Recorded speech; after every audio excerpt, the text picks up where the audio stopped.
So tell me, what are we talking about today? Today on Keepin the Geek Bros, episode 90, we've got next-gen Xbox will have a name that describes its purpose. Everything Sony announced at State of Play. Fortnite is finally coming to the Play Store. Hellblade 2 trailer review. X-Force resurrects a Major X-Men Powerhouse. Internet dubs it Keanu Reeves Day. Why Netflix may need to put price cuts and run ads. Disney becomes the first studio ever to make more than $10 billion in a single year. Boeing helps Disney put X-Wing fighters in the air. Marvel TV to shut down. Star Wars The Rise of Skywalker predictions. The Mandalorian Episode 6 review. Crisis on Infinite Earths Part 1, 2, 3 review. Question of the day. If you can be any bad guy from your favorite story, video game, movie, or series, which would it be? Inebriated Fitness.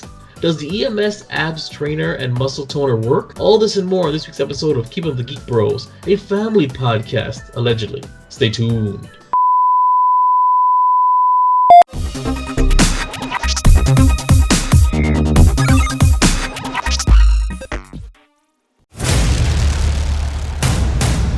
In a world where geeking out never looked so good,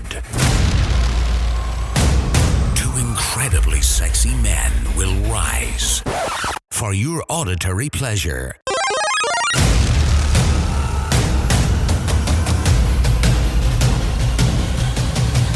Here's your hosts, Keeping Up with the Geek Bros. Yes! Extra yes, because I completed 6 videos in one night. I'm your host, Vibe, and with me is my fellow geek bro, Darth Flex. You see, on our script it says R and in Geek Bros, and these days it's been singular. So, but I always appreciate some one-on-one quality time with Darth Flex, which is going to be even more quality and more cozy tomorrow when we are screening Star Wars: The Rise of Skywalker in exclusive iPick recliner seats in Boca Raton. Can't wait for that. But before we get deeper into that, that's what she said. Darflex, tell these fine people where to find us on social media. All right, listen up, you peasants. So y'all can find us over at Instagram and Twitter at Geek Bros with a 0. That's GEEKBR0S. You can also email us, send us cool shit, maybe you want us to review some of your things. I know there's a lot of creators out there. What better way to get free advertisement than a podcast, right? Send us cool stuff at geekpros with a 0 at yahoo.com. Excuse me. Now, you can also check us out on facebook.com/geekbros with a 0. We got pretty cool stuff on there. Good stories, good articles, some fake, some real. A lot of well, it's a trigger warning, so just be careful with what you look at. And then the first place to find the Geek Bros. The first place! I'm text messaging. WeBeGeeksPC.com. Now, if you want to see this lonely sack of 2 discolored testicles, you can check us out at youtube.com/VibeRepStudios. That's VIBEREVSTUDIOS. I love it. All right, we're gonna get the comments and questions from you, the audience. Now, I would like to blame it on it being a slow week. That's why we have very little to comment about. But I also know for a fact that I did not check all our social medias to make sure that I got all our comments. So I think it's me being lazy and not checking. So the only comment that I was able to put on this one was posted on our Geek Bros. It's Geek Bros with a 0 on Instagram. No, Facebook. Sorry, Facebook.com/geekbros with a 0. There it was a post that we posted. Said this open world game lets you solve mysteries as a gang of cats. Ariel Fernandez, he tagged Heather Ziegler and says, in other words, you're heaven. And so she goes with the cat face. Oh, so it's good to see that people, and I don't think they follow us, they just happen to see it. It's good to see that, the posts that we have are getting engagements, even if it's you just tagging your friend in it. That's still an engagement, and we appreciate it. So don't forget to email us, vote on our Twitter polls, send us tweets, everything like that, because we will post it, we will answer, we will then read it on the podcast, because that's what it's here for. And that is probably the quickest comments and questions section we've had, next to not having any at all. Gent, anything to report? Let's see. To report. This week, I worked a lot. And that's pretty much. Damn, my life is sad. I'm just working a lot, I guess. Oh my god. Well, actually, there was Don't say. UFC 245. UFC 245 was pretty successful for American Top Team. We had Maria Kamedov win the decision, and then I don't know if you guys know who Amanda Nunes is, but she very She's so very fine. dominantly. She's not. Well, Well, I don't know. she I don't know defeated what's up with Liz. stuff, She defeated Jeraine Durandamain, defending her title again. She's probably by far the most dangerous woman in the world, probably in history. Like if well, weapons aside, if you just put two women like in a small ring just to fight, I doubt in history there's been Yellow? any human female that could human and biological female that could beat Amanda Nunes. She is a fucking savage. And then top of that, we had Kobe Covington, the fighter who always wears the Make America Great Again hat and is friends with Donald Trump. He fought against my professor's He's a great fighter, American. Kamaru Usman. Fortunately, it was a great fight. God damn, Kobe can go. Listen, it doesn't matter how much you dislike him, you cannot discredit the guy. He is a motherfucker of a challenge. Unfortunately, he lost to Kamaru Usman. And yes, he's an American Top Team with us, but I don't personally work with him. But I do like him. He's a nice guy. He's for the troops, so he'll come back stronger. That's it. I mean, it's just a pretty dominant UFC week for us. Other than that, got nothing else to report. All right. All I have to report is I'm still in the process of breaking things down and moving. Actually, I don't know if you can hear it. I can notice it, but if you guys hear a slight echo, it's because this place is hollowed out pretty much. You can't tell because exactly.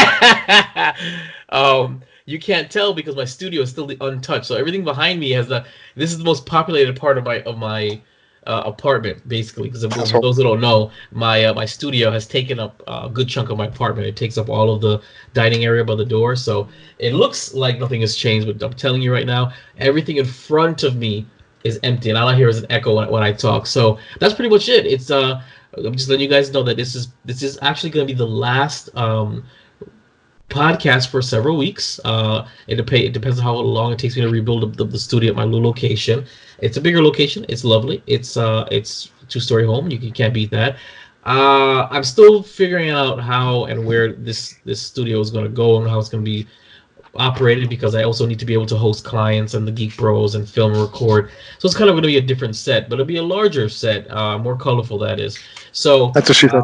That's what she said. But yeah, that's what I'm doing. I'm breaking down. Hopefully, I'm planning on ending it this Saturday and starting my new location before Christmas, which is what I'd love, which means starting the new year fresh and bright. So stay tuned for that, and the rebranding continues, and that's all I got to report. God damn, I'm sorry. I hurt my fucking finger so bad. We're doing what? Shit. I just crashed it against the fucking desk. All right. So, what's going on with the Geek Bros? Oh, the Geek Bros. Besides the fact that we have 89, the video recap that was released, I did say, and it did happen, because you guys do know sometimes I fall behind in my videos, but we did, Darflex and I recorded 6 mini-sodes. They were supposed to be 5 to 6 minutes each. That's a lie. Each one was over 10 minutes each. And we did really well. I'm going to give you guys, all 6 have been released. Yeah, that's right. 2 on Monday, 2 on Tuesday, 2 today. So I'm going to give you guys real quick the titles of them, if you're at all interested, which you should be. So here we go. Let me just go right to our channel. And that's not the way it works. Okay, so part 1 is what we liked about the prequels. Part 2 is what we disliked about the original trilogy. Part 3 was a book review on The Force Collector and Star Wars Resistance Reborn. Part 4 is Star Wars Jedi Fallen Order game review. Those first 4 are just Darflex and myself. Jotaro jumps in at the very end of Part 5, which is Case Closed, Star Wars The Last Jedi review. Part 6 is Star Wars Episode 9 movie predictions. And actually, we get kind of deep into it. We actually we get into it, what we expect, what we predict. And it's a lot of fun. That's my favorite of the 6-part episode. Star Wars Countdown to the Rise of Skywalker, which of course I even had time to create its own logo. Star Wars coming up, Geek Bros Countdown, and then at the end says the Rise of Skywalker. So Did a lot of work, and I edited them all in one night, Monday. So kudos to me. But so check that out. So you have 7 videos. You got the video recap of '89 and the last and part 1 through 6 of Star Wars Countdown to the Rise of Skywalker. And of course, we are looking toward Garbanzo. We miss you, Garbanzo. Darflex and I will be going to iPic Boca Raton. We're gonna be sitting in those VIP seats. Those pricey VIP seats. We're going to get a pillow. We're going to get a blanket. We're going to get recliner cushion couches. We're going to get complimentary gourmet popcorn. And we're going to order a fancy drink. And we're going to watch it together as in a bromance type showing of Star Wars The Rise of Skywalker. And right afterwards, we're going to come over here. And the very last video that's ever going to be shot. Fuck. That too. The very last video that we're ever going to record at this present location will be recorded. It's going to be a very special, monumental, because it's funny that not only is it the last video I'll be recording at this location, this has been the location for the studio for 10 years. Well, 9 years. Yeah, 10 years. 2000, almost 10 years. But this is also a culmination of 9 movies, so it's only fitting that the very last video is about the very last, allegedly, Skywalker saga. So yeah, it's yeah, it actually pretty profound. What I'm looking for monolithic. I don't know, monolithic, serendipitous maybe. But that's why if you actually see the intro, it's nothing crazy, but the intro that I created for the first 6 Rise of the Skywalkers, it's kind of a montage of all the Star Wars videos that we did across the years, past and present, and ending with the very last. Lonely Vader? No, Lonely Vader wasn't put on there because Lonely Vader is not a Geek Bros original. Lonely Vader is like the offshoot. It's what inspired the Geek Bros web series. So I didn't put that in there. You're right, I should have put that in there, but it wasn't a Geek Bros original. It was just an original before we decided to jump into it. But yeah, check it out. It's fun. The montage ends with, of course, a clip of the 4 of us, Garbanzo, Darflex, Joe Tara, myself, in Chicago, sitting at our panel discussion, which I believe is the best shot. Though that footage is still a hot mess to edit, it took me 10 minutes alone, and that footage is only 2 or 3 seconds long. It took me 10 minutes to be able to render it properly just so it would play in the video. That's how wonky that footage is. Will it come out? Absolutely. Will it be on Patreon? You better believe it. So, with that being said, that is it for what's... One question. And what answer? How's your camera? I haven't tracked it. I haven't looked at it. The camera, it decides to work sometimes it doesn't. So I've left it off, and what I'll do is I will plug it in tonight. I'll see if it's working.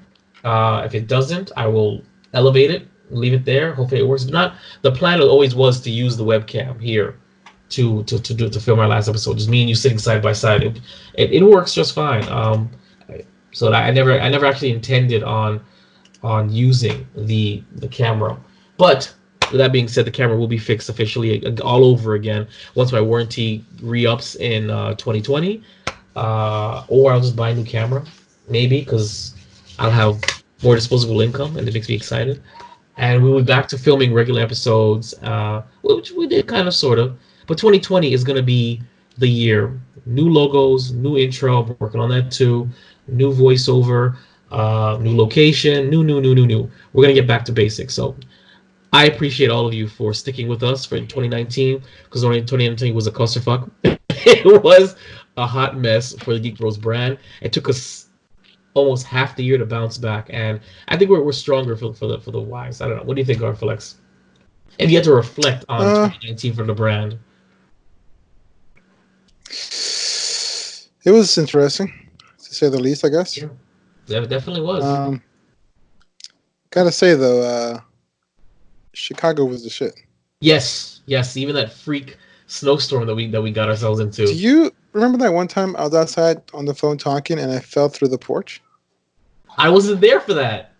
Yeah, but you came outside because I think you helped me get up, or was it Lewis? I did. No, I think it was me, because I don't think it, but no, because you fell through the thing before anybody else was there. It was just me and you.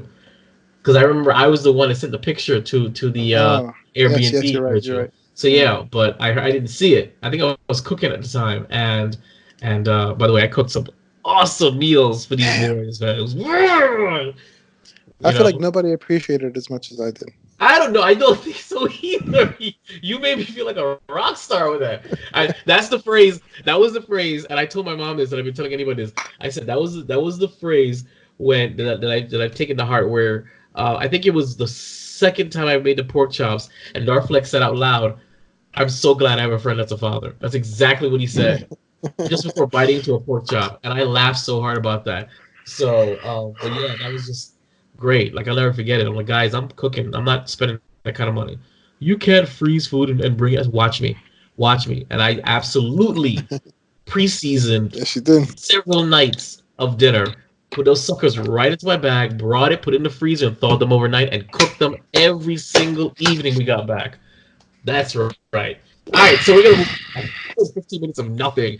All right, so if this is your first time listening to our broadcast, then please take a moment to subscribe, leave a review on your favorite podcasting app. If you're watching us, then don't forget to subscribe, comment, and share. YouTube has recently changed its algorithm to favor corporate channels, so independent productions like ours aren't being recommended. They're reducing our views, limiting our exposure to a new audience. Anybody who's seen our numbers for the last 6-7 months on our videos, they went from thousands to hundreds to now digits sometimes, and it's not for lack of trying.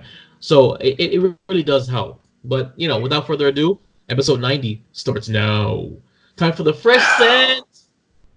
Fresh scent. Movie out of the week is, of course, Star Wars The Rise of Skywalker. The surviving Resistance faces the First Order once more as Rey, Finn, and Poe Dameron's journey continues. With the power and the knowledge of generations behind them, the final battle commences. Here's the funny thing about this review. They always refer to Rey and Finn, but they never just say Poe. They always say Poe Dameron. I looked at many different descriptions. They always call him Poe Dameron, as opposed to just Rey, Finn, and Poe. So I find it kind of funny. I don't know. I think I don't know. Maybe because there's so many characters named Poe. Yeah. Like Poe from Kung Fu Panda, Edgar Allan Poe, Poe from The Legend of Zelda, Popo, the police, right? Popo. Before, you and I are going to see this movie. We've been through a lot when it came to Star Wars. Star Wars is actually in the background of the building foundation of our friendship. Is really funny. At least the sequel trilogy is, and the fact that episode 9 is only it's down to 2, and then there were 2. How excited are you about seeing the movie tomorrow night? It's more of a bitter. I mean, I'm excited, but it's more of a bittersweet feeling. I agree. Not necessarily for the outcome, but literally a story that has kind of guided me through my life. I mean, the first time I saw Star Wars, I was 2 years old, 3 years old, and I've been watching it. I'm about to turn 30. Been watching it since. Allegedly. I know it's gonna be more Star Wars, but this specific story with these specific people, it's like Han's the father I always wanted. Leia, it's like a mother to me, but also like hot. And Luke's like the annoying older brother that I always needed. I get you. It's an interesting feeling, but I am excited to see, like you mentioned last time, this is supposed to be a movie to close out 9 movies. Like you said, episode 6 did a very good job at closing out, 1 through 6. So I agree with what you said. It has to have some kind of very significant storytelling or some kind of significant plot or some kind of overarching something. Literally, yeah. Because you can't just lay the movie solely on bringing characters from every single sequel original trilogy in. You have to actually connect the dots and have a complete, solid foundation. Because otherwise, the building, no matter how tall you retroactively do it too. You have to retroactively connect the dots, where it has to feel like this is always the plan from get-go, and it wasn't. The sequel trilogy was never a thing. So to connect the dots, but retroactively make it seem like, oh, yeah, that makes sense. That's my only concern, is that they'll just like find some contrived version. Oh, okay, it all connects because Palpatine's at the end. he's at the end of episode 6, so he's at the end of episode 9. He was in the first 3. That's why it all connects. Wrong, you know? That's my concern. I do absolutely see. I mean, they can easily fuck this up, but there is a right way to have Palpatine connect it all. And you know what does that very well is the comics. And again, you shouldn't have to read some of the movies. The comics does a very good job at kind of illustrating the web that Palpatine has created throughout, the Skywalker saga. So I can absolutely see how they can properly use that to connect every single movie together through fan theories or whatever. Did he put life into Shmi Skywalker? Did he manipulate the midichlorians? Did he manipulate the Force to kill Padme?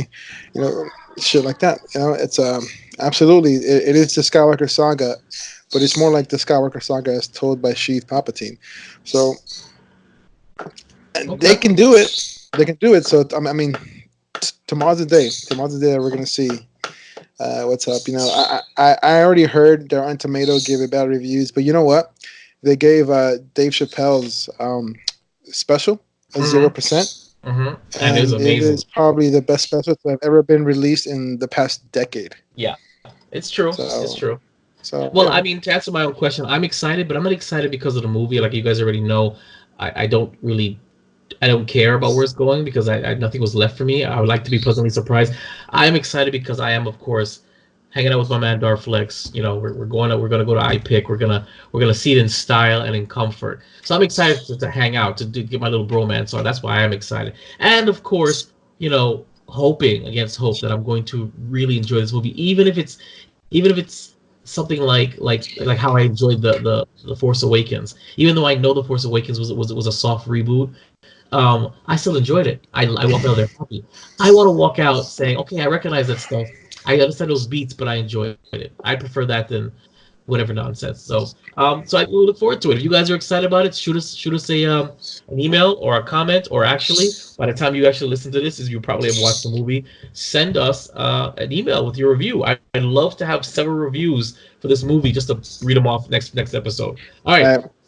To tomorrow, when we're there, I want you to hand me the ticket or the digital ticket or something. Hand it to me. And then I'll smile at you and you ask me, what is it? And I'll look up and be like, hope. I don't even know. You know what's so funny about that, though? I have the digital ticket, but I can't read it. Something like I don't know what to do with it. They changed the way they give us the iPick tickets, but we'll figure that out. So we're going to move on to what's new in the gaming world. The battle for Azeroth continues. Darflex, give us something. Excellent. All right, so here's a couple things for the World of Warcraft that you should know, and I'm going to cover Warcraft in general because there's a couple pretty interesting things that have been long awaited. So the first thing is, if you're a classic player, paid character transfers are now available. Yes, it can be done with real world money, but you can also transfer your characters using in-game gold, which is pretty significant if you're a grinder and you're not the gay app, but you grind for money.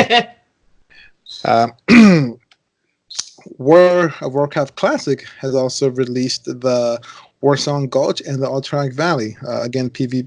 Even though the World of Warcraft Classic is PvP, if you choose the PvP server, there are the PvP battlegrounds, which we have Warsong Gulch and Ultrag Valley, which are pretty fun. Capture the Flag and King of the Hill type PvP maps, which in my opinion are extremely fun. This is one that's actually, thank God, because I remember when I told you guys probably a year ago that I pre-ordered something that was supposed to come out last December, which it didn't, is Warcraft 3 Reforged. Has a release date of January 28th, 2020. Yes, So if you pre-ordered it, you'll be expecting it. You should have your code, but you'll expect it by January 28th. And if you did pre-order and got the Ultimate Edition, you get all those other cool add-ons for the other games, which is going to be fun. And then again, don't forget that the Winter Veil is upon us over in Azeroth, so you're able to celebrate your holiday seasons in the snow. It is snowing all over the continent or all over the world of Azeroth. Have snowball fights, drink some hot whiskey, some cider, some hot whiskey, some eggnog. Yeah, you never had like hot whiskey and honey? No, absolutely not. That It's sounds actually- delicious it's though. Oh no, sorry, not whiskey. Hot rum and honey. Oh no, but it sounds good. It's popular on the islands. Is it really? Yeah. I'm not going to the right islands, obviously. And then for the current World of Warcraft, you can step into the Firelands during the Cataclysm Time Walk. And again, this is just this just ended this week, December 17th. The Time Walking Cataclysm dungeon. Well, it ended yesterday. It's a little bit late for that, but just look out because you're still able to do some time walking some time walking dungeons, and still able to celebrate it in the 15th year anniversary of World of Warcraft with the time walking events over the Caverns of Times. Oh. As far as for Azeroth, that's pretty much it. Just keep grinding, and you're gonna wait for the expansion. Maybe we'll get some patches with a couple things here and there before the actual expansion come in. I know what they always do is like maybe 3 to 4 months prior to the release of the new expansion. What they'll do is release a patch with a campaign leading up to the expansion. So probably something where you go to Ice Crown Citadel and talk to the Lich King and find out what happened, and then understand that now the Shadowlands are a thing you can travel to. So look forward to that. I mean, it's not announced yet, but I'm pretty sure that's what Blizzard's going to do, is we'll have a campaign, or at very least a pretty short story arc or story mission line where you can just lead yourself up to the new DLC. I like it.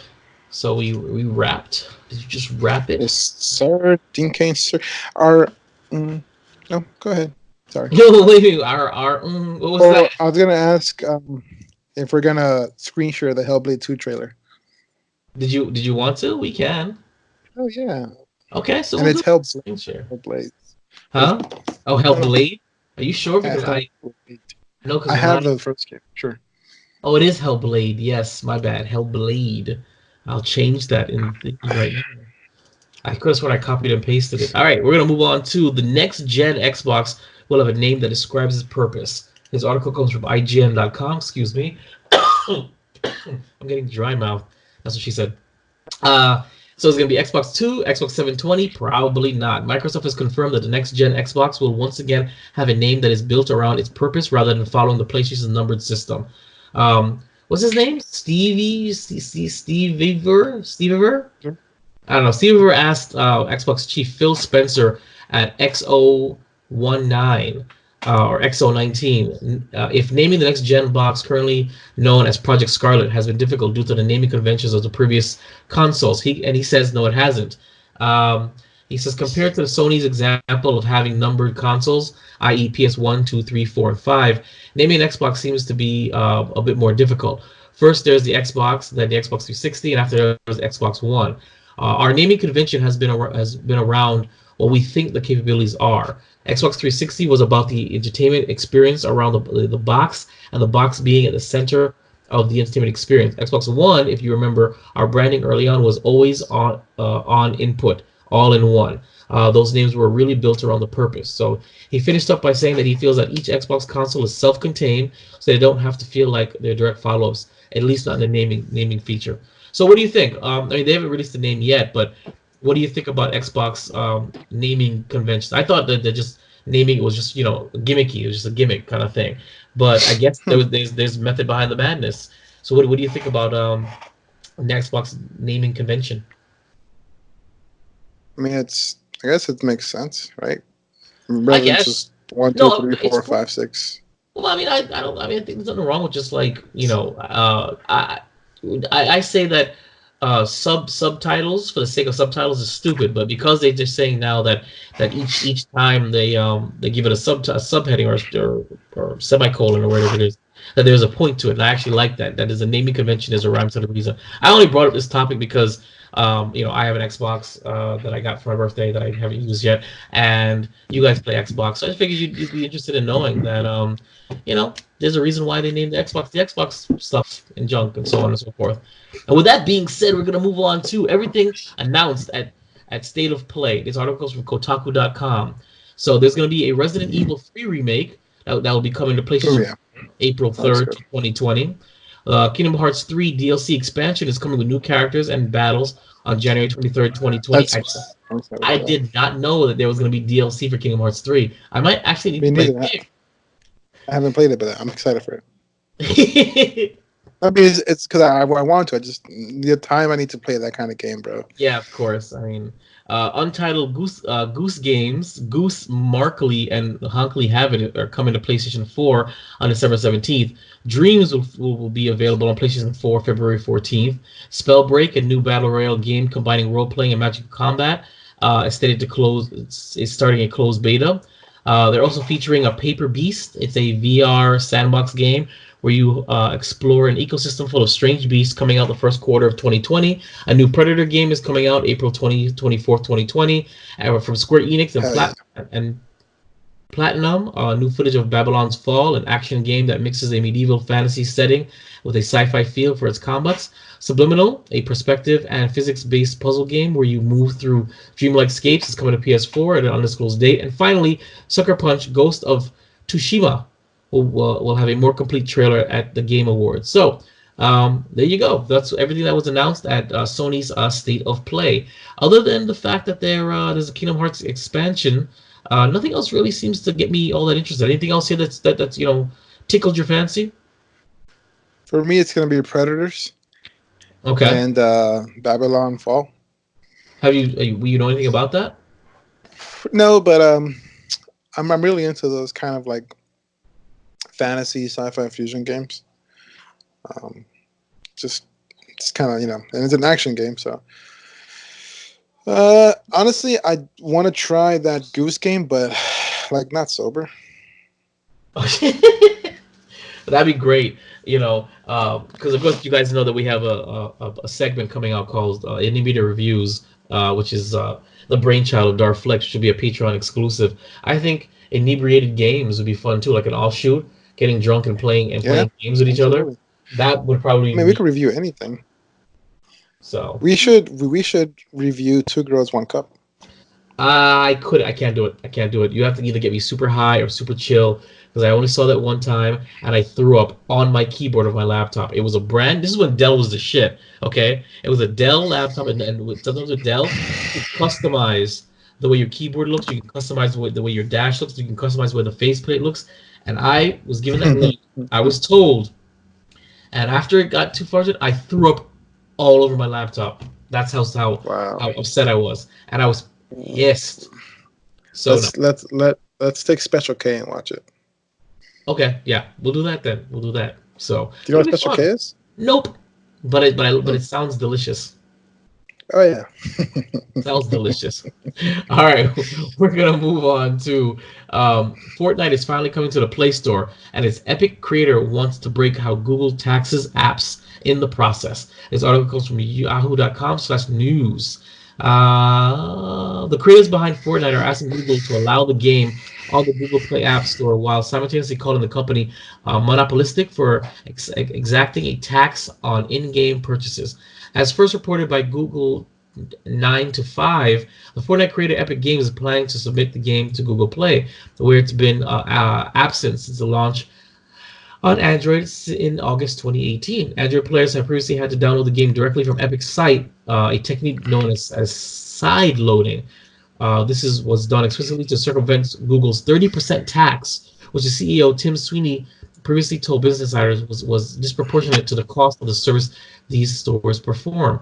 So basically, what they're saying is that even though there's in-game purchases, Google takes 30% of the purchase. It kind of reminds me of using a card. You know that when you use a debit card or use a credit card, that the machines that you that they license, they get a percentage of that. So they actually what machines? Credit card machines. Oh yeah. Yeah. So let's say the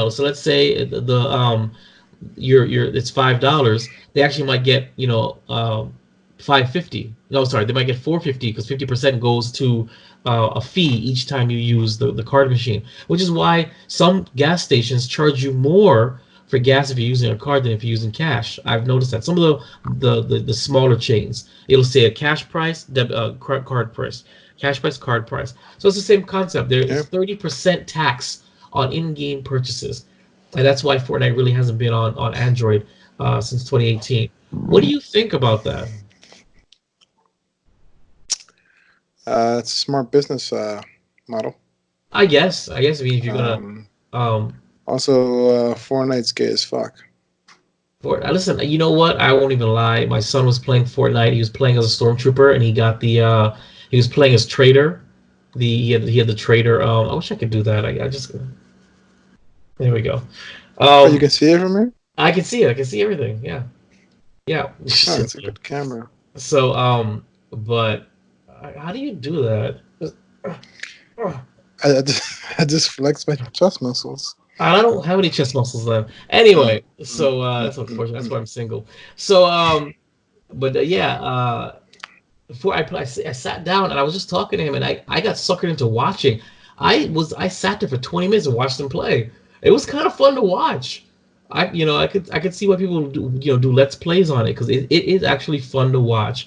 And then he's so hyped about it, and when you win, you get to do a dance with a song, and it's so funny. It is so funny. Whatever dance you choose and whatever song comes at the end, as you're trolling them, it's like nah nah nah nah nah. It's great. I love it. But anyway, yeah. So the tax sucks. We're moving on. All right, let's share the screen for Hellboy. So, Hellblade. Before we start this is just a quick overview for those that haven't played the game. Hellblade. The first one is Hellblade: Senua's Revenge. You play as this Gaelic or Celtic, I would say Norse Viking woman. And so she is traveling. This is all Norse mythology with the gods, as this should be. And she is traveling to Hell's Gate, right? Or Helia or Freya, whatever. Allegedly. So what happened is her city was massacred, and they took her husband and they gave him a blood eagle. And do you know what a blood eagle is? No. Is that like a wedgie? It's when they tie you up and then they cut your back, they tear your ribs apart, they split you up open and spread out your lungs and your skin, so it looks like wings. So it's a blood eagle. Yes. So if you do it, and isn't it something that I saw in a Saw movie? Yes, it is in a Saw movie, actually. Okay. But but the actual reason for it is you've committed some kind of crime, or you've had some kind of dishonor. So you get a blood eagle, and if you're able to go through the blood eagle without screaming, you go to Valhalla. It's crazy, right? But you die. That's yeah. But for them, death was the beginning. You remember, like that's kind of how. This is Sparta. No, they knew that it was death. Like for the Vikings, you go to Valhalla, you sit next to Odin, feast and eat and drink every day. But and then on top of that, they cut her husband's head off. Now, for them, the head is where is the crown of the soul. The head is where the soul resides.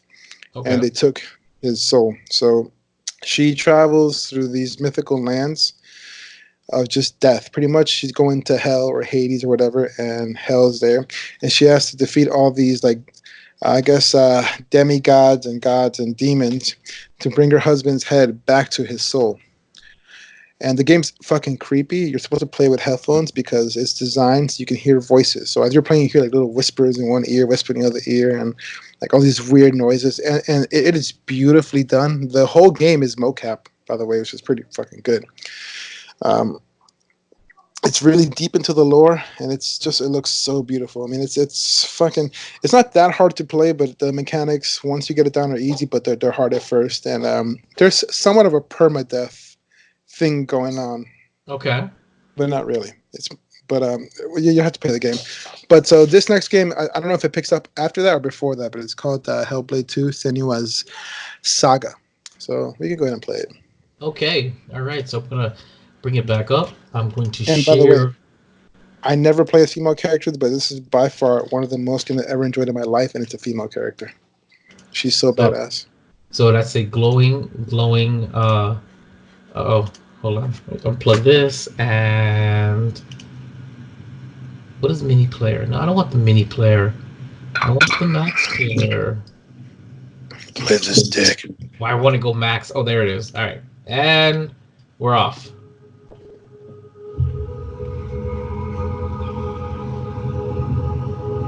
It's pretty. Oh yeah. Man, these cinematics are getting so cinematic, for lack of a better word. The game itself almost looks like a cinematic. Was that Kerrigan? No, it looks like her though. It is Kerrigan. She lives. That looks like Kerrigan post the Brood. Oh, 7. Okay.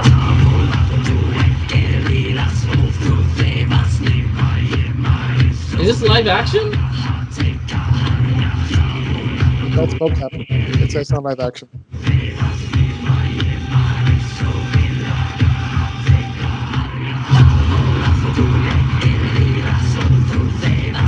Oh my god. I'm gonna have nightmares tonight. Thanks a lot.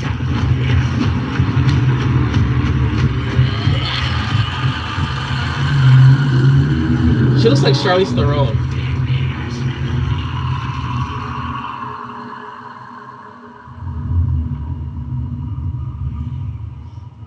I feel like this is a prequel to the Blair Witch Project. The Blair Witch Project has some hints of this, because normally that's where witches came from.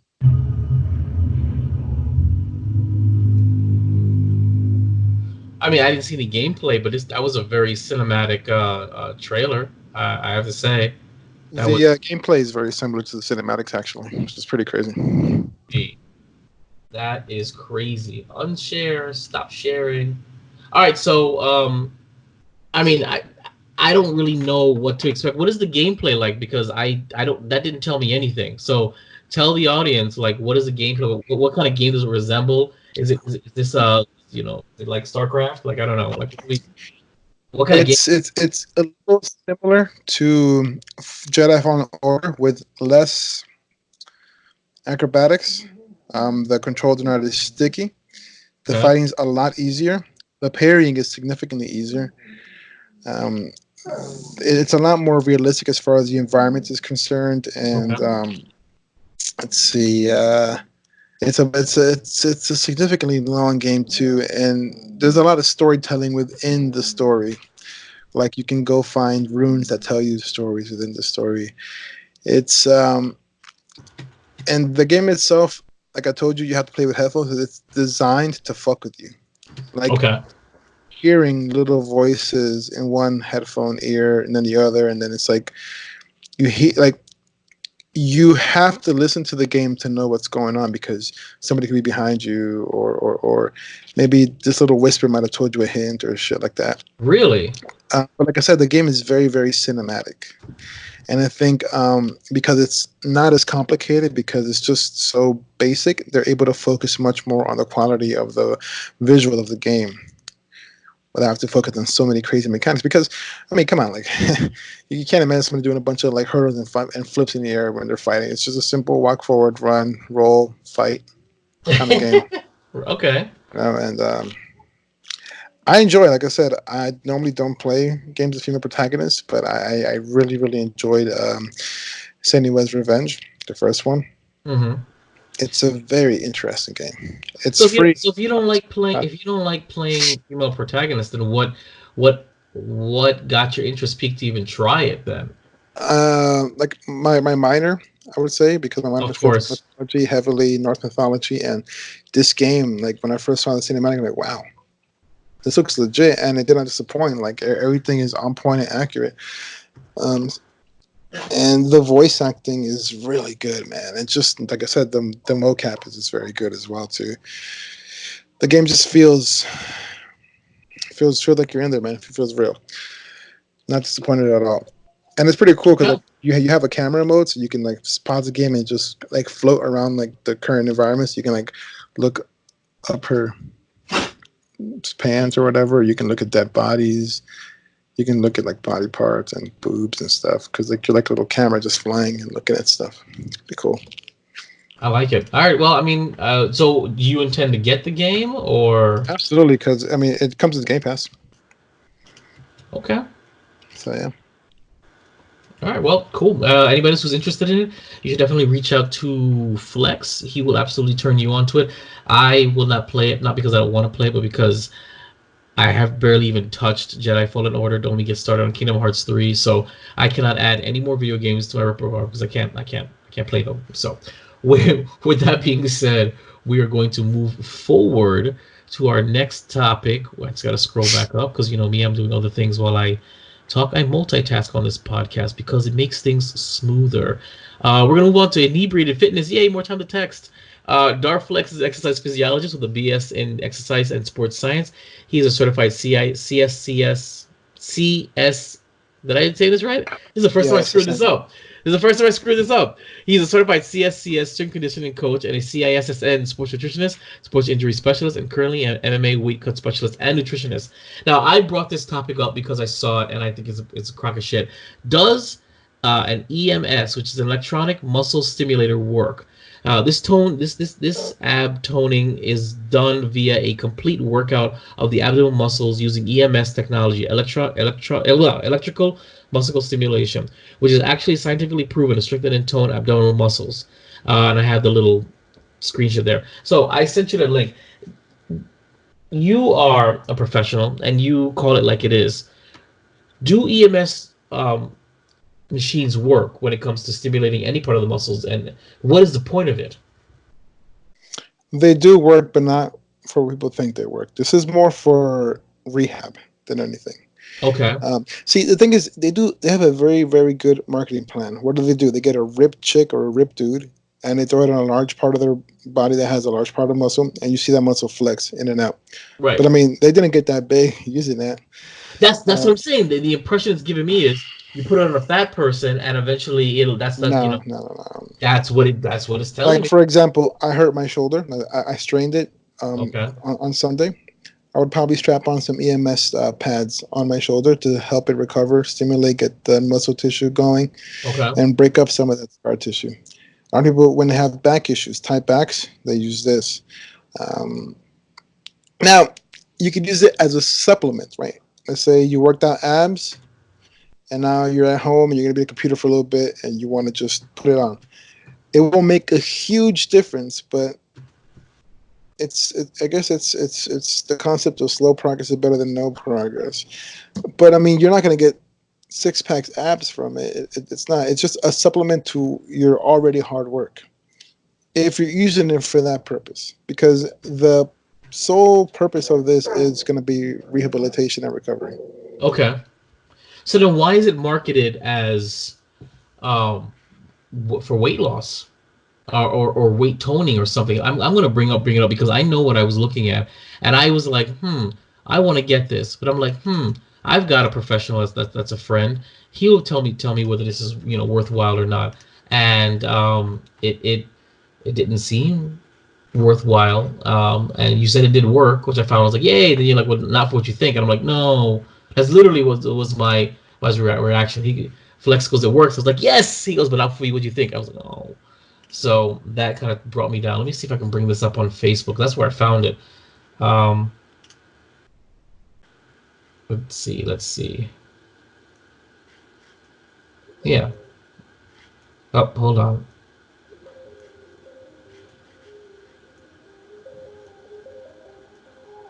Right. See, I'm looking at it right now. Okay, fantastic. I'm putting this on right now. I'm going to share the screen. I'm going to show you what it says, and I'm going to have you respond to it immediately. Share screen. Start sharing. And here we go. Check it out. And play.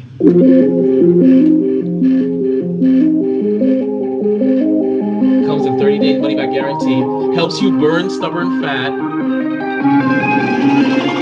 That's fucking impossible, man. People use EMS as it's a fast way to simply attach to your body, forget about it for 12 minutes. Results are seen in 3 weeks. Start, there's progress. They said they got the reviews saying that is stuff. So, okay, now, let's be reasonable. They're saying that it's a quick, easy, it helps you burn stubborn fat. Let me see what it says. There's something about workout. And it says, people use EMS. It's a fast and easy workout. So, now, I just showed you right there that this is being advertised as a lazy workout, which is of course what I love. I would strap that sucker on and edit, and I get some. Are you refuting the claims of this machine? Absolutely. I mean, first of all, if a workout's easy, is it a workout? No. I mean, just that's a very simple. That's the point of a workout or training. Let's say training, because workout's a loaded term for fucking internet trainers. Right. Like the term training, like the whole point is to push the body beyond its threshold. You have to use the overload method or the theory of accommodation. Like if your body accommodates or gets used to it, it's not gonna do anything. You have to overload it. You have to put stresses on your bodies that it's not used to. And I mean, I don't know what the definition of stress, but stress by definition should be something easy. Right. Okay. And again, it is flexing. Pretty much look at my hand. This is what it's doing to your muscle. Okay. Without you having to do it. Now, this is effective if I did it like fucking 1,000 times. Which the machine can, definitely pump out much more than I can. But even so, first of all, fat, you can't spot target fat unless it's a liposuction. Fat in the body is just burned, as a whole. Okay? Okay. It's not like you can do abs and only burn fat in your abs. That's not the way it works. Okay. I mean, I agree. It is an easy workout because that's what it is. It's easy. You're not doing shit. It's good as a supplement. The people in those videos, even though some of them weren't ripped, they didn't get that way because of that. They didn't. Right. I mean, it could be a chain effect. It could be like, oh, hey, let me invest in this, and now that I invested, let me work out and eat better too. Maybe that's why they look the way they do. Kind of like how Jared from Subway didn't lose all that weight from Subway. He lost weight because he walked all the way to Subway, ate the sandwich, and walked all the way back home. And it was like several miles every day, and that's the reason why he lost the weight. Oh, yeah, but he doesn't weight in prison too. No, understood. It's like, let's see, what were they gonna say? Goddamn, I forgot what I was going to say. Wow, easy workout. I guess just sexy girlfriend. Fuck this thing. But okay, no, here we go. I got it. So they say see results as quick as 3 weeks. I bet there's a disclaimer that says results may vary. Okay. Because so that is not a very effective. First of all, what are results to them? Like, well, what are results? Right. You can work out for a month hard, like a systematic approach to training, and you won't see results as significant as you saw in that video. And I can guarantee you it's more metabolically taxing and demanding than putting that fucking machine on your belly. So it's just, it's marketing. It's the same reason the pharmaceutical company markets the shit out of opioids rather than a more holistic approach like psychedelics and hemp. He said psychedelics. Well, I mean, it's a pretty good study on psychedelics with PTSD and a lot of other trauma, versus taking a shit ton of pills that put you kind of in a catatonic state. Psychedelics, microdosing though, not to get high. It's a very big difference. Okay. All right. So for a schlub like me, you don't recommend EMS to do what they claim it could do. Here's what I would recommend. Okay. No more sprints. I recommend do proper resistance training. I mean, simple, some squats, some bench pressing, push-ups, whatever, some abs. Okay. During the day, in the morning, whatever time you do it. And then when you get home, when you're editing, throw it on. One, it might help your recovery. Okay. If your back is tight, because you do sit down a lot, right, at work. Yeah. Yes. It's probably good to use on your knees or your back. All right. Listen, if you put it on your abdominals, it's not gonna set you back. It can only put you forward. But it's just, what I'm saying is the claims that you're claiming are ridiculous. They're fucking ridiculous. It's like Ryan Johnson saying, "I made the best Star Wars movie." I wish Garbanzo was here for that joke. That would have been great. Oh my god! Like, yes, you made a Star Wars movie, but your claims are bombastic, my man. Okay. So, here, I just got a red a red outline across my entire computer. I know that's a good thing. Hold on. Keep talking. Yep. So, I mean, if you're looking to, here's the thing: is when it comes to your health and it comes to fitness or performance, there's really no shortcuts. Even taking steroids is not a shortcut, because when you take steroids, you actually have to work harder than you did when you weren't on steroids. And yes, you'll get bigger faster, but the demand on your body and the demand for the metabolic response is much higher, because you have to eat more, you have to train harder. You recover faster, which is nice, which is a plus. You sleep better, but you're gonna have to work hard.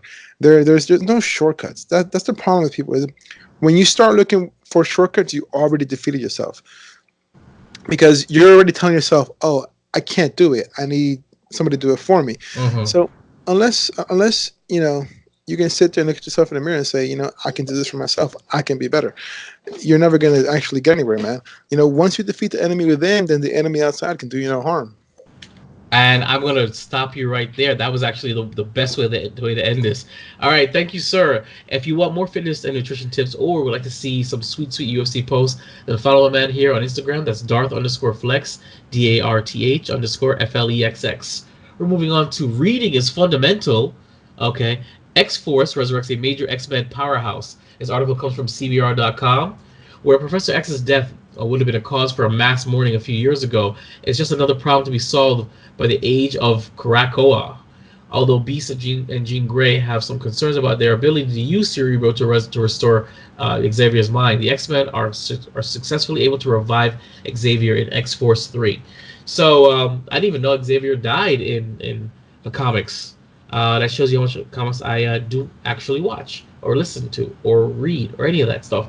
So it's funny, because the joke is that in comics, nobody dies forever. They always find an excuse to bring a character back. They only kill off a character for shock value. Are you still screen sharing? Am I? I think so, yeah. Okay.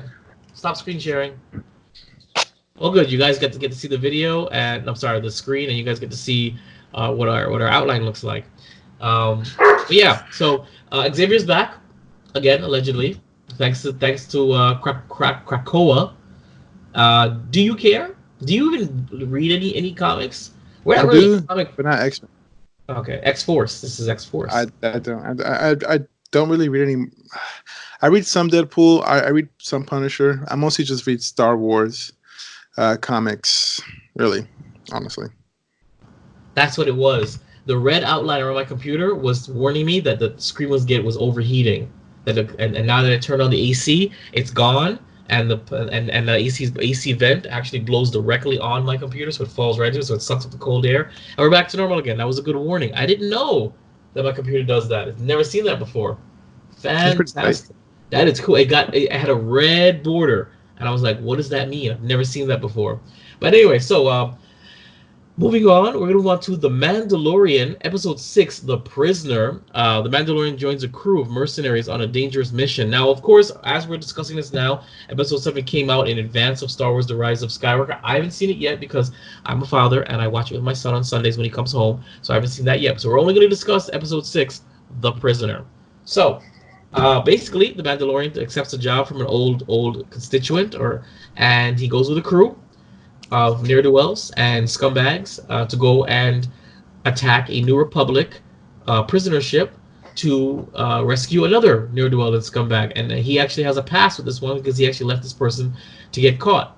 And they betray him, and he fights, and he does some kind of weird predator stalking thing, and there's a subplot where they think that Baby Yoda is a pet, and the robot that flies the Mandalorian ship finds out that he's not and tries to shoot Baby Yoda, and nothing happens.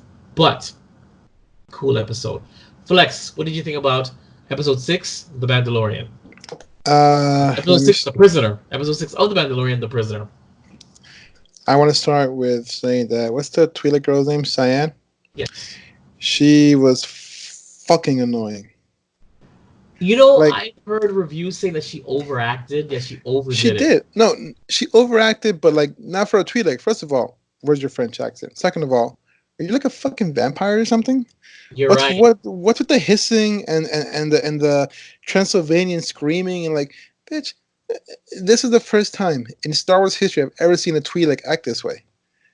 Well, she's not the typical Twi'lek. She's an outlaw. She's After she died in Harry Potter, she should have stayed dead. I should have said she was in Harry Potter. Who did she play? I don't recognize her. She was Nymphadora Tonks. I don't know who that was. The chick with the purple hair in the Order of the Phoenix. Purple hair, the Order of the Phoenix. Yeah. Nope, don't know. Don't know. Oh wait, nope, don't know. I watched the movies. She what? She did. You should share them later with me personally, off here. But what did you think about the rest of the episode? But she was in. What was that? No, what did you think of the rest of the episode?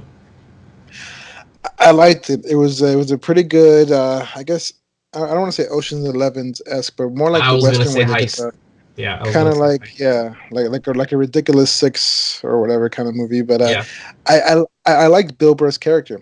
I liked that it brought that kind of diversity into the show because all right, this guy, we're in space, but this guy's obviously like from fucking New York or Chicago or something.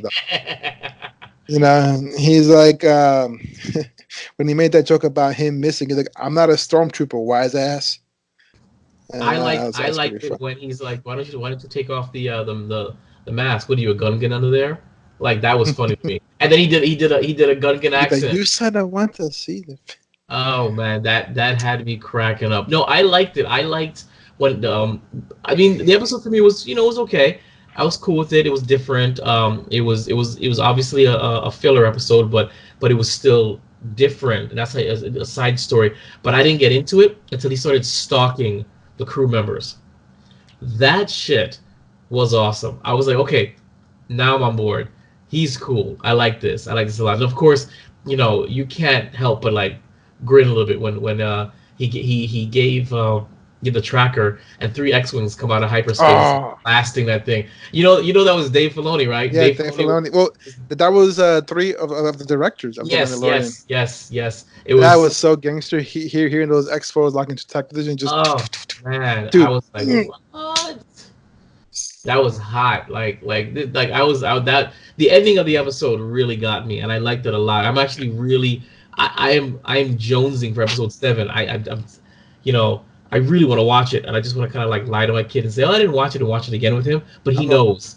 He'll know because I am very expressive when I see something, and it's hard for me to fake it. That's what she said. Hey, Isn't it crazy that even in the Star Wars galaxy, Dave Filoni sounded kind of gay? Didn't he? He did. I would tell his celebration, like, "Yo, is Dave Filoni gay?" because of his lisp. He's saying because of his I know. I have lisp. a lisp here and there, but I mean, his is soft and sensual. It's like every word is like he's trying to make love to your ear. Yes. Do you feel good? So what do you like about the Mandalorian? I flew an X-wing. Like that. But Filoni, I love you, bro. You gave me so much happiness throughout my life. Come on a podcast, send us free stuff. Take us behind the scene of your next anything. We'll give you a tug job. All right, and I agree. The cast was pretty solid, though. I really enjoyed what they brought in for those mercenaries and criminals. I thought it was pretty funny when you see the robot or the droid coming in to shoot Baby Yoda, and then Baby Yoda's going to use the Force, and then the Mandalorian shoots him, and then he's like, "What the fuck?" He's like, "Did I do that?" Yeah, that was cute.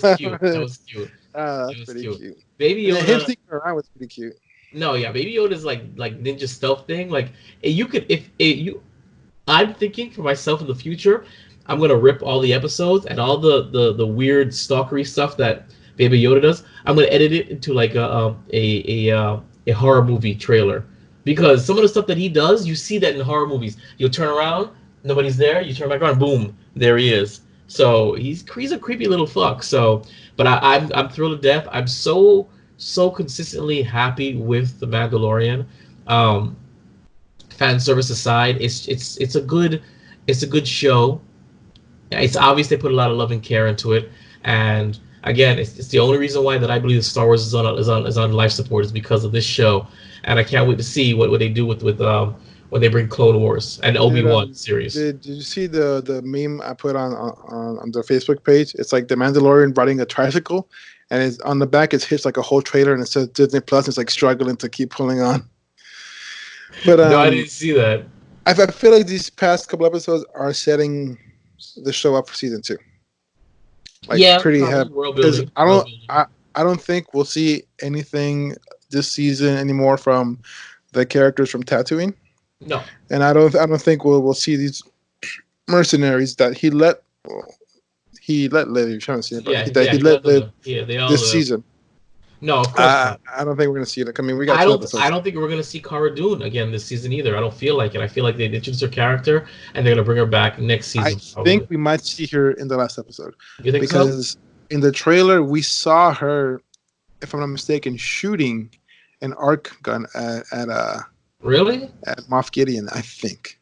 Oh, somewhere. Because from my opinion, from what I think, I saw all her clips in the trailer in that one episode.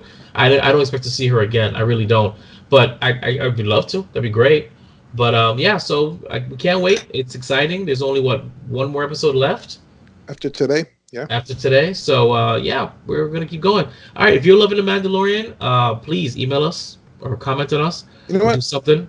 I gotta say, out of like all of 2019, the two things that have brought us the most happiness and have brought us together as the Geek Bros were puppets. Yeah, Dark Crystal, and The Mandalorian. You're right. Puppets. That's good. Yeah. That's it. Puppetry is coming back. It's saving. It's strengthening friendships. All right, we're gonna move on to Open Mic.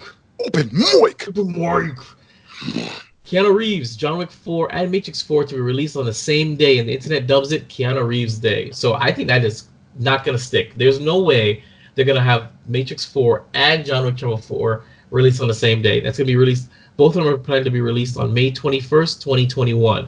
So, yeah, that's going to change. I just wanted to bring it up because that's what everybody's talking about now. It's going to call it Make May 21st Keanu Day. And it's funny because he's 55 years old now, and now he's the hottest thing in the world. You see how funny it is when it comes to entertainment is that you never know when you're going to hit big and how long you're going to hit big and then when you're going to drop again.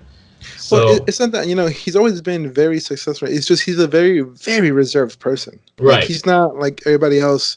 You barely see him. I mean, he's the kind of guy who he's banking, but you see him on a train giving his seat up to an older woman or a pregnant woman. Most people don't know this, but he owns a very successful motorcycle company.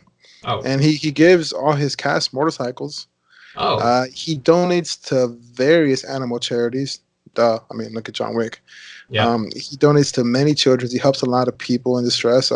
He does a lot of things quietly because he doesn't care for the fame. I don't think. Okay, save for Bill and Ted. Let's say Matrix and on.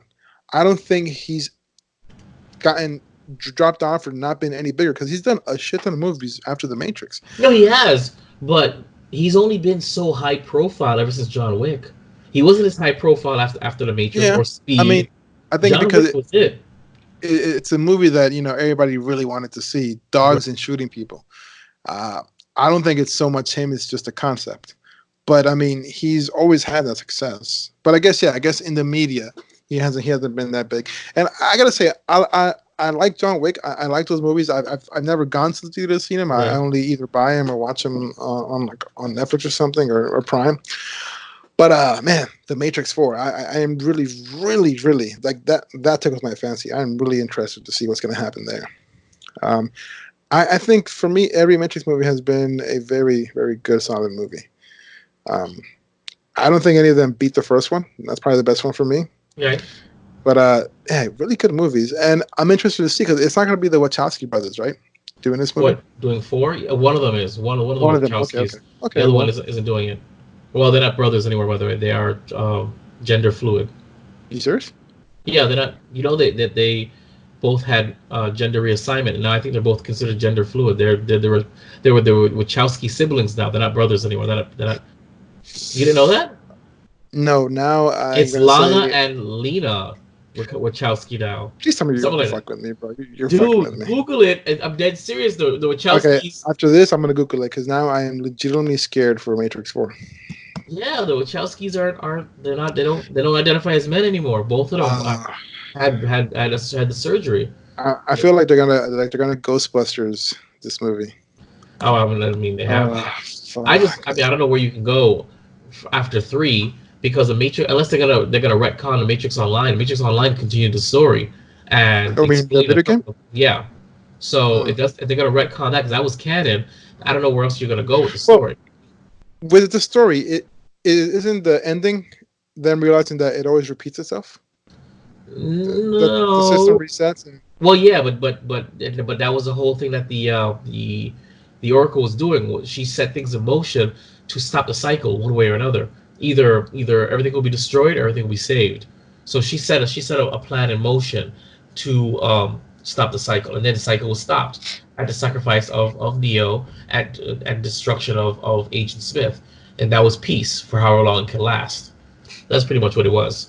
So well, there you go. That's your plot. It didn't last. Yeah, but that's the same thing with my problem with the sequel trilogy and the original trilogy. Like after the Return of the Jedi, it was all smiles, and you go back to it, and it's the same conflict all over again. And just like, well, when does it end? So you see what I'm trying to say? Like I get that it's cyclical. I mean, it is human nature. It is true, but it's also really boring narratively. But with that being said, we're going to move on to why Netflix needs to cut prices and run ads. This article from CNN.com, and Martin says that if Netflix keeps its price where they are currently, a range from $9 to $16 a month, the company will lose 4 million subscribers in the United States next year. Her solution? Offer an option that costs about $5 to $7 a month and features advertising block about 6 to 8 minutes an hour. So Martin argues that such a service could help fend off existing competition from Disney Plus, Amazon Prime TV, Apple Plus, Hulu, and CBS All Access. All new threats from AT&T's HBO Max to Comcast Peacock, which is a dumb name, which will launch in 2020. The competitors already charging much lower prices than their streaming plans, between $5 and $7. Granted, most of them don't have the content libraries as vast as Netflix, but the challengers have some buzzy shows of their own. Disney, of course, has the Mandalorian, and with its poppin' Baby Yoda, and they only charge $7 a month. So, what do you think? Do you think Netflix needs to do kind of like what Hulu does? Hulu has an ad-free version and an ad version. Do you think Netflix needs to just start running ads and drop the price, or risk becoming a dinosaur? It's tough. First, I don't want ads, by the way. Yeah, I don't want ads, but I want to start off by saying the guy who wrote this probably does not use his own Netflix account. He's probably using someone else's. But Agreed. It's hard because I don't fucking want ads. That's why I upgraded my Hulu, because I don't want ads. I don't want fucking commercials. Netflix. Here's the thing about Netflix. Netflix has a bunch of stuff, but nothing I really want to watch. Yes, I agree. So even if they had ads, chances are I'm not going to see those ads. You know, there's certain things, like for example, like when the Dark Crystal comes back around. Oh my god, I cannot wait for that. Look, I'll say this, for the Dark Crystal. The thing about that though is, okay, I'm willing to watch ads for Dark Crystal, but the Dark Crystal is so immersive that if you throw ads in there, oh, you will ruin that shit. I mean, maybe do it before and after, but if you do ads in the middle of anything, you're gonna take the experience. For sure, they wouldn't do it in the middle of movies. That doesn't make sense. But if you do it in the middle of a show, like the Dark Crystal, you're gonna kill the show because it is such an immersive. Like you have to be in the show. At no point did I take my eyes off the show to text or I guess text you guys to fucking watch the show. But yeah, at no point did I take my eyes off the show to do anything else. So, and then I can also see. I mean, I'm not a businessman in that sense, so I don't know how much they need it. So I can see, yeah, if you need it, I guess, you know, or risk going under. But I just can't see. I just don't think they have the content to run ads, if that makes sense. For example, Hulu does. If you watch The Simpsons on Hulu, well, they're on Disney Plus now. If you watch, for example, Family Guy on Hulu and get commercials, okay, if you watch Family Guy on Fox on TV, you're gonna get commercials. You won't get it on Netflix, but you also don't get up to date episodes on Netflix. You only get them on Hulu or your TV provider.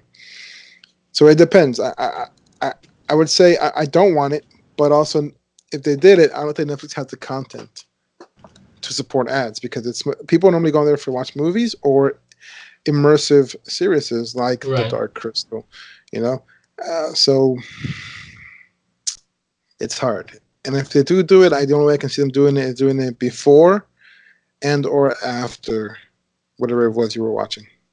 No, I agree. I'm just saying that I don't want ads in the middle. I don't want ads at all, to be honest with you, because the worst offender of that is Crunchyroll. Now, I used to use the account from the artist formerly known as Juancho, our previous host, and whenever he let his Crunchyroll lapse, the app became unwatchable. Like literally every 2-3 minutes there was an ad.